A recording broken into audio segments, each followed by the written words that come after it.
다음은 사단의 운명 이야기 첫 번째 CD, 곧 제1막을 구성하고 있는 제2장, 사단의 세상에 태어나 종이 되는 이야기입니다. 요한복음 15장 18절에서 19절을 찾아가시죠. 같이 읽으실까요?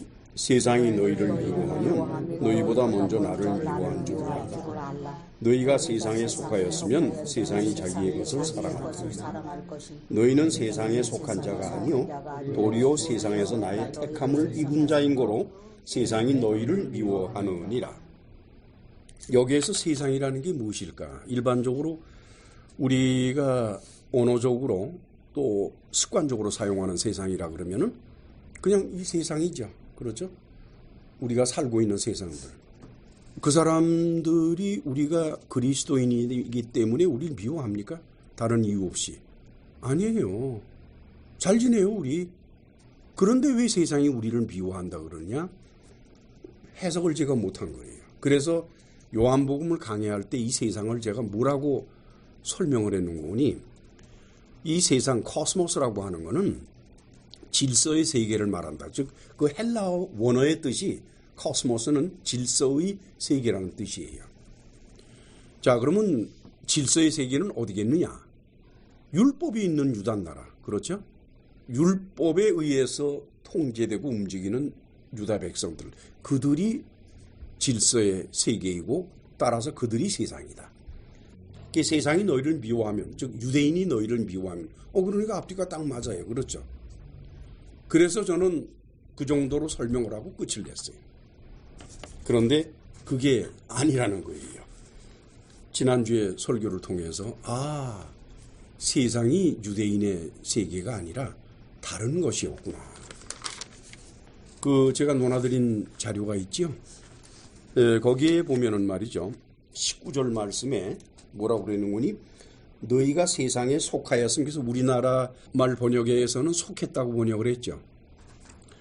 근데 영어 번역을 보면은 영어가 네 가지가 있는데 맨 위에 게 New American Standard Bible, 그다음에 그 옆에가 New King James Version, 그다음에 내려와서 가운데 NIV라고 그래서 New International Version, 그다음에 오른쪽으로 해서 NRSV는 New Revised Standard Version이 됩니다.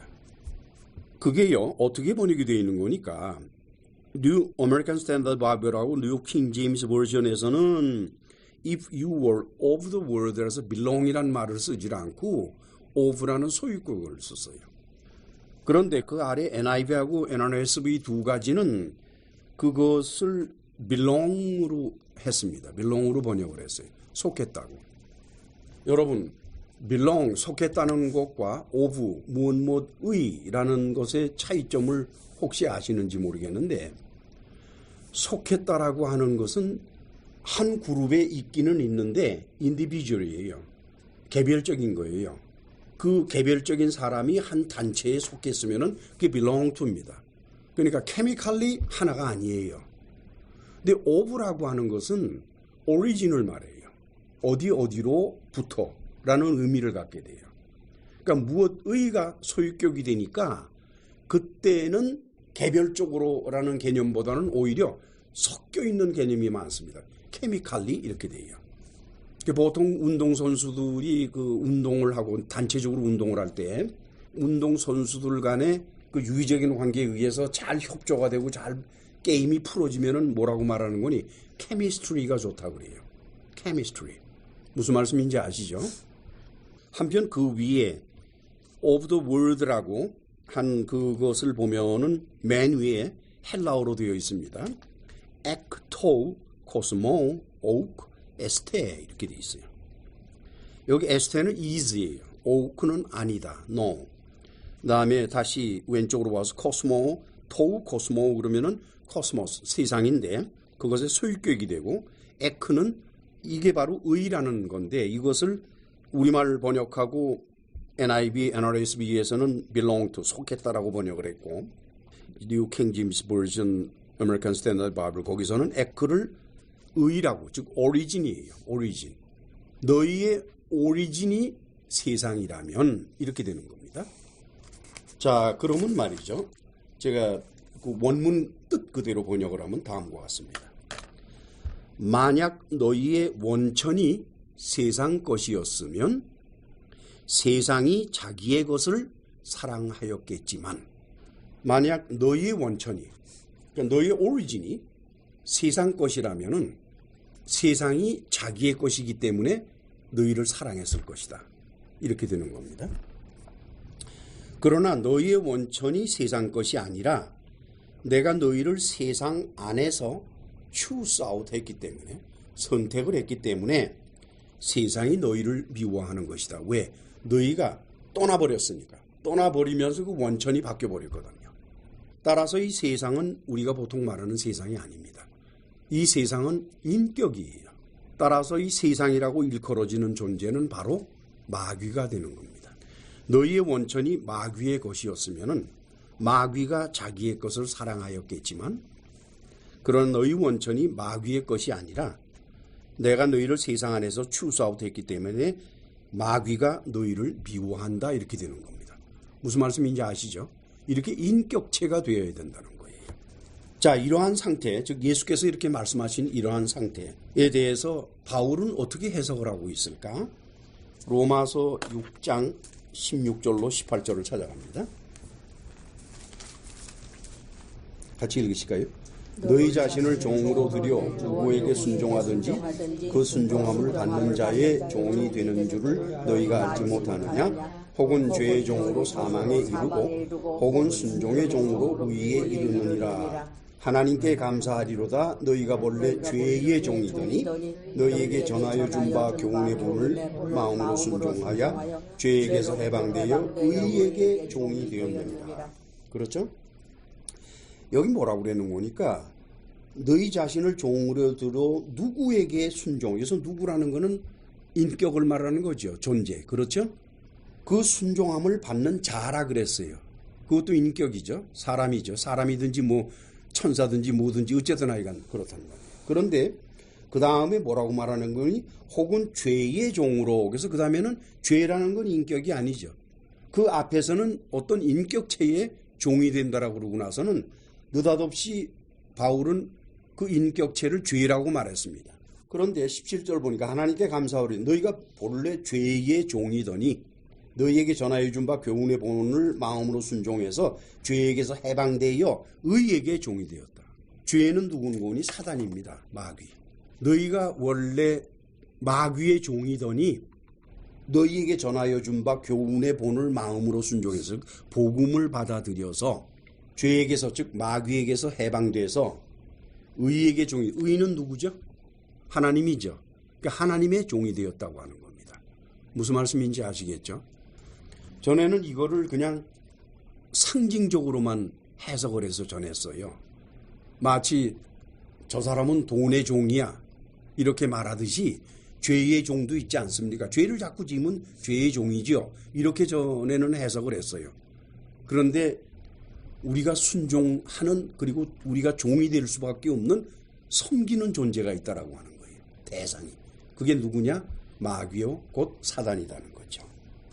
그 다음에 8장 15절 넘어가서 같이 읽으실까요? 너희는 다시 무서워하는 종의 영을 받지 아니하였고 양자의 영을 받았으므로 아바 아버지라 부르짖느라. 이 대목에서도 저는 로마서를 강의할 때에 종의 영에 대해서는 설명을 못했어요. 종의 영에 대해서 설명을 못했고 오직 양자의 영이라고 해서 성령께로부터 받은 그리스도의 영만 강조를 했지 종의 영에 대해서는 제가 말을 못했습니다. 왜? 몰랐기 때문에. 근데 이 종의 영이라는 게 뭐냐? 마귀라는 거예요. 그러니까 그 영을 받는다면 마귀 자체를 받는 것보다는 마귀에게 사자들이 있잖아요. 타락한 천사들. 그 타락한 천사들은 타락을 했다는 뜻은 뭐는 거니까 휴머나이즈 됐다는 뜻이에요. 그 타락한 천사가 인간이 갖는 욕망을 갖는 겁니다. 정욕이며 물욕이며 금욕이며 권력욕이며 그 모든 것을 가져요. 그게 바로 타락이에요. 그래서 사단의 부하들이 많으니까 그것을 한글 성경에서는 귀신이라고 번역을 했죠. 그 귀신이 사람 안에 들어가는 거예요. 그러면 그것이 종의 영을 받는 것이 됩니다. 아시겠죠? 그런데 누차 말씀드리지만 귀신이라고 번역을 해서는 안 되는데 귀신이라고 번역을 해놔가지고 한국 기독교가 너무 이상한 방향으로 흘러버리고 말았어요. 이제 무속화되는 거죠. 그 다음에 에베소서 2장 1절로 6절을 찾아갑니다. 자, 우선 1절로에서 3절까지만 같이 읽으실까요? 너희의 허물과 죄로 죽었던 너희를 살리셨고 그때 너희가 그 가운데서 행하여 이 세상 풍속을 좇고 공중의 권세 잡은 자를 따랐으니 곧 지금 불순종의 아들들 가운데 역사하는 영이다. 전에는 우리도 다 그 가운데서 우리 육체의 욕심을 따라 지내며 육체와 마음에 원하는 것을 하여 다른 이들과 같이 본질상 진노의 자녀이었더니 그랬어요. 여기서 바울이 뭐라고 고백을 하는 거예요? 여기서 우리라고 그랬으니까 우리 속에는 바울도 포함되어 있죠. 공중의 권세 잡은 자를 따랐다 그랬습니다. 공중의 권세 잡은 자를 따랐는데 그것은 영인데 스피릿 분유마죠. 지금 불순종의 아들들 가운데서 역사하는 영이라고 하는 것입니다. 순종과 불순종의 차이는 아주 간단해요. 복음을 받아들이면 순종이 되고 복음을 모르든지 안 받아들이면 불순종이 되는 겁니다. 여기서도 마찬가지로 말이죠. 세상 풍속을 좇고 공중의 권세 잡은 자를 따랐다 했을 때 이 에베소를 강의할 때 공중의 권세 잡은 자라 그러면 사단이라는 걸 알면서도 이론적으로는 알면서도 그 관계가 어떤지를 몰랐어요. 그래서 이 부분도 전에는 그냥 애매하게 설명하고 넘어갔습니다. 그러나 공중의 권세 잡은 자는 바로 사단 곧 마귀고 그 마귀는 불순종의 아들 즉 예수 그리스도를 영접하지 아니한 자들 가운데에서 역사하고 있는 영이다. 곧 그들은 모두가 다 마귀의 종이라고 하는 것입니다. 그 다음에 누가복음으로 찾아갈까요? 누가복음 10장 17절에서 18절 같이 읽으실까요? 70인이 기뻐 돌아와 가로되 주여 주의 이름으로 귀신들도 우리에게 항거가 되고 예수께서 이르시되 사단이 하늘로서 번개같이 떨어지는 것을 내가 보았노라. 내가 너희에게 뱀과 전갈을 밟으며 원수의 모든 능력을 제어할 권세를 주었으니 너희를 해할 자가 결단코 없으리라. 그러나 귀신들이 너희에게 항복하는 것으로 기뻐하지 말고 너희 이름이 하늘에 기록된 것으로 기뻐하라 하시라. 여기 뭐라고 기록이 되어 있는 거니까 예수께서 이 땅에서 사역하실 때 제자들 70명을 유단 나라 전역에 내보내서 복음을 전하도록 했습니다. 근데 그들이 돌아와서는 귀신들 곧 타락한 천사들까지도 우리에게 복종을 했습니다라고 보고하니까 예수께서 뭐라 그러는 거니? 사단이 하늘로서 번개같이 떨어지는 것을 봤다 그랬어요. 예수 그리스도는 아들 하나님이시기 때문에 예수 그리스도께는 아들 하나님의 영이 있으니까 영은 영을 바라보기 때문에 사단이 하늘에서 떨어지는 것을 볼 수 있는 분은 예수님밖에 없었어요. 그런데 우리가 지난주에 설교를 통해서 사단이 하나님 앞에 이 세상을 다스리는 권세를 부여받은 것은 노아의 홍수 이후라고 그랬죠. 노아의 홍수 이후에 세상을 다스리는 권세를 사단이 하나님께로부터 받은 겁니다. 그러면 노아의 홍수 때로부터 예수께서 오실 때까지는 수천 년의 세월이 흘렀는데 그런데 사단이 그 하늘에서 떨어진 것, 즉 하늘나라 낙원에서 쫓겨난 것은 노아의 홍수 이후 그때가 아니라 언제 쫓겨나는 거니? 예수께서 하나님의 아들이 이 땅에 오셔서 사역을 시작할 때 쫓겨났단 말이에요. 그 얘기는 뭡니까? 그동안은 사단이 낙원에 있었다는 거예요. 욥기에 의하면 그는 자주 땅을 돌아다니죠. 여기저기 보러 다니는 거예요. 왜? 자기 관할 구역이니까. 잘들 사나? 잘들 있나? 그거 보려고. 천사들은 이 땅을 돌아다니질 않아요. 천사는 낙원에 있으면서 하나님께서 누구누구에게 무엇을 전하라 하고 메시지를 전하게 하시면 그러면은 천사는 그 메시지를 들고 가서 그 사람을 만나서 전하고 난 다음에 곱장 돌아와요. 그러니까 이 세상은 사단처럼 이리저리 돌아다니는 영이 없어요. 사단만 그렇게 합니다. 그러면 사단이 이리저리 돌아다닐 때 사람들이 사는 걸 보겠다고 돌아다니겠어요? 그 인간 세상에 누가 함께 있는 거니? 사단의 앙겔로스라고 그러죠. 사단의 졸개들, 사단의 사자들이 거기 있어요. 그 인간 세상에. 그래서 사단이 다니면서 자기의 사자들을 만나고 그렇게 해서 전부 관리하면서 그런단 말이죠. 그러나 여전히 사단은 낙원에 갔어요. 낙원에 계속 머무는 건 아닙니다. 주로 땅에 머무는데 그러면서도 낙원에 가서 또 그 하나님의 회, 그러니까 하나님이 천사들과 회의를 하거든요. 그럴 때는 또 어김없이 가요. 또 끼어서 같이 또 한마디 오고 그래요. 그러다가 그나마도 쫓겨났어요. 거기서. 자, 그럼 우리 요한계시록을 찾아갑시다. 요한계시록 12장하고 13장 두 군데 있는데 12장을 먼저 볼까요? 12장에 7절에서 12절이 되겠습니다만은 거기 7절 같이 읽으실까요? 하늘의 전쟁이 있으니 미가엘과 그의 사자들이 용으로 더불어 싸우세 용과 그의 사자들도 싸우나 이기지 못하여 다시 하늘에서 저희의 있을 곳을 얻지 못한지라 큰 용이 내어 쫓기니 옛뱀 곧 마귀라고도 하고 사단이라고도 하는 온 천하를 꿰는 자라 땅으로 내어 쫓기니 그의 사자들도 저와 함께 내어 쫓기니. 여기에 보면은 사단이 땅으로 내어 쫓기는, 즉 낙원에서 내어 쫓기는 걸 보죠. 그 다음에는 이제 10절에 바라보면 중간쯤에서 우리 형제들을 참소하던 자, 곧 우리 하나님 앞에서 밤낮 고자질하던 자가 쫓겨났다. 그래서 이 사단은 그동안은 낙원에 있으면서 하나님한테 당신의 백성들을 참소하는 일만 했습니다. 그 다음에 12절 같이 읽어요. 그러므로 하늘과 그 가운데 거하는 자들은 즐거워하라. 그러나 땅과 바다는 화해 있을진저 이는 마귀가 자기의 때가 얼마 못된 줄을 알므로 크게 분내어 너희에게 내려갔음이니라. 요한계시록은요, 해석하기가 대단히 어려운 책이에요. 그런데 거의 대부분 90% 이상의 목사나 신학자들이 요한계시록을 해석을 할 때는 미래적인 방법으로 해석을 합니다. 정말 어느 때에 이러한 일이 벌어질 것이다라고 해서 요한계시록 1장부터 마지막까지를 시퀀스를 삼아요. 순서. 그러니까 시간적인 순서를 삼아서 설명을 합니다. 그런데 요한계시록은 그렇게 해석해서는 안 되는 책이에요. 신학적으로는 요한계시록을 해석하는 게 네 가지 방법이 있어요. 하나는 과거적인 해석 방법이라 그래요. 과거적인. 그래서 그건 뭘 말하는 거니까 주후 70년에 예루살렘이 멸망할 때까지 그 사이에 있을 수 있는 일들에 대한 예언이다. 이렇게 보는 관점이 하나가 있고 또 하나는 역사적인 해석이라는 게 있어요. 그건 뭔 거니까 예수께서 승천하시고 난 다음에 종말이 올 그때까지의 인간의 삶 역사, 그 역사 가운데서 이런 일이 벌어질 것이다라고 해서 역사적인 해석을 보는 게 있고 세 번째는 미래적인 해석이 있어요.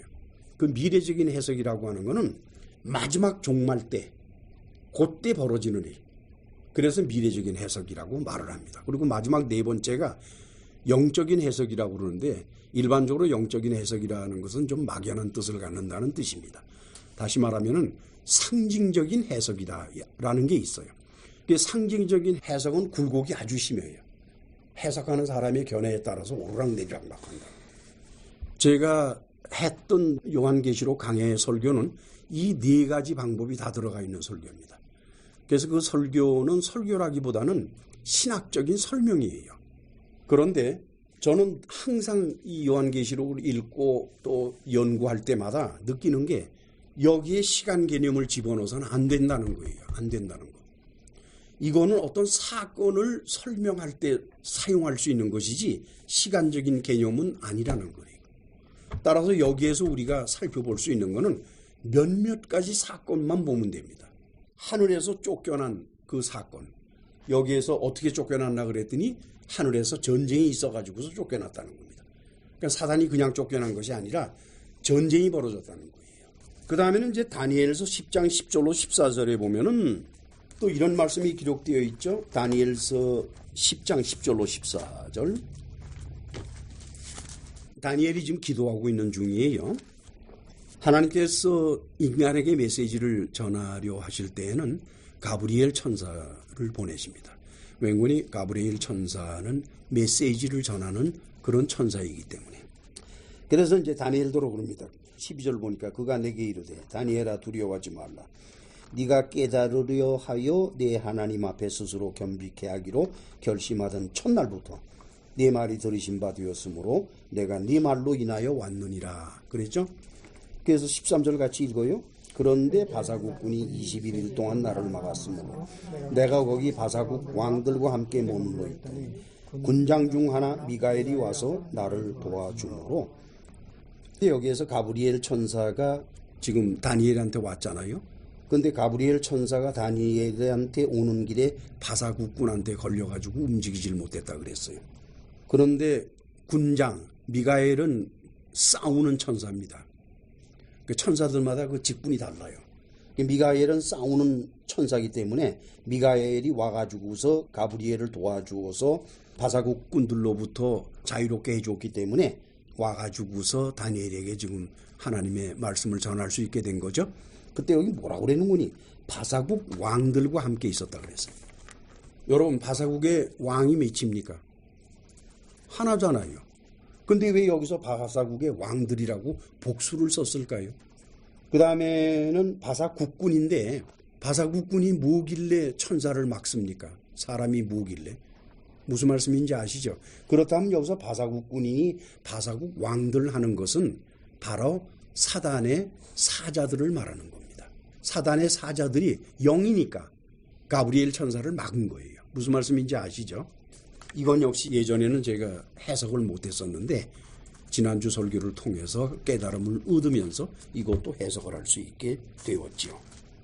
즉 사단은 하나님께 세상을 다스리는 권세를 부여받은 노아의 홍수 이후부터 해서 하나님의 아들이 이 땅에 오시기 전까지는 땅에 있다가 낙원에 갔다가 왔다 갔다 하면서 하나님 앞에 참소하고 그 짓을 했습니다.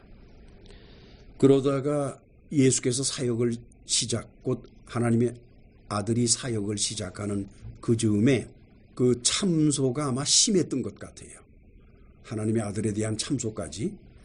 그건 사람이 권력을 부여받으면 자기 한계를 아는 게 중요해요. 그런데 저도 겪은 일이지만 권력을 갖게 되니까 자기 한도를 넘게 되더라고요. 그래가지고 자기 경계 안에서 할 때는 아무 상관이 없었는데 자기 경계 밖을 넘어가니까 그 다음에는 적들이 나타나기 시작을 해요. 그래가지고 치열하게 싸움이 일어나고 결국 쫓겨나는 그런 행색이 되고 마는데 지금 사단이 참소를 하나님의 아들에 대해서 한 것 같아요. 그래가지고 전쟁이 일어나 버린 거예요. 근데 하나님께서는 뭘 하시더라도 초자연적으로 덩 이렇게 하시는 분이 아니에요. 사단을 내쫓더라도 당신의 천사들을 시켜서 내보냅니다. 그래야 사단이 완전히 승복을 하죠. 만약에 사단이 싸움 한번 해보지도 못하고 하나님의 명령으로 휙 하고 쫓겨나면은 이 사단이 쫓겨난 다음에 가만히 있을 것 같습니까? 힘 세다고 그 힘 가지고 날 몰아내고 내 두고 봐라 내가 가만 놔두나 봐라 막 허건날 그 짓거리 할 거라고요. 그러나 천사들끼리 싸워서 쫓겨난 자기가 져서 쫓겨난 것 아닙니까? 하나님은 그런 분입니다. 절대적으로 당신의 힘을 이용해서 무언가 하시는 분이 아니에요. 모든 일을 다 정당하게 공정하게 이렇게 하시는 거예요. 그게 쫓겨났어요. 이와 같은 정황 그리고 지난주 설교 전체를 검토해서 우리가 어렵지 않게 알 수 있는 것은 뭔 거니까 인간이 세상에서 태어날 때 육체와 혼만 가지고 태어나는데 그가 사단의 권세 아래 사단의 통치 아래서 태어나기 때문에 그의 백성이 될 수밖에 없는 겁니다. 사람이 조선이면 조선의 백성이 되는 거는 그가 되고 싶다고 되는 것도 아니고 되기 싫다고 안 되는 것도 아니에요. 조선 땅에서 태어나면 그는 조선 사람이고 그렇죠. 미국에서 태어나면 그 사람은 미국 시민이 되는 거예요. 그처럼 사단의 권세 아래서 태어나기 때문에 인간은 누구 하나 예외 없이 사단의 종으로 시작을 합니다. 인생을. 그래서 목사도 되고 재벌도 되고 장군도 되고 왕도 되는 것입니다. 그 다음에 그 사단의 종들 가운데서 예수님 말씀대로 내가 너희를 choose out 했다 이게 선택을 해서 뽑아낸다는 겁니다. 뽑아내면서 비로소 사단의 종에서 해방이 되죠. 그 사단의 종에서 해방이 되는 순간에 성령께서 그리스도의 영을 그 사람에게 주시는 거예요. 선택은 그 전에 되어 있었지만은 그리스도의 영을 주시는 것은 사단의 종으로 되어 있는 상태에서는 못 줍니다. 그렇기 때문에 사단의 종에서 빼어낸 다음에 그리스도의 영을 주죠. 무슨 말씀인지 아시죠?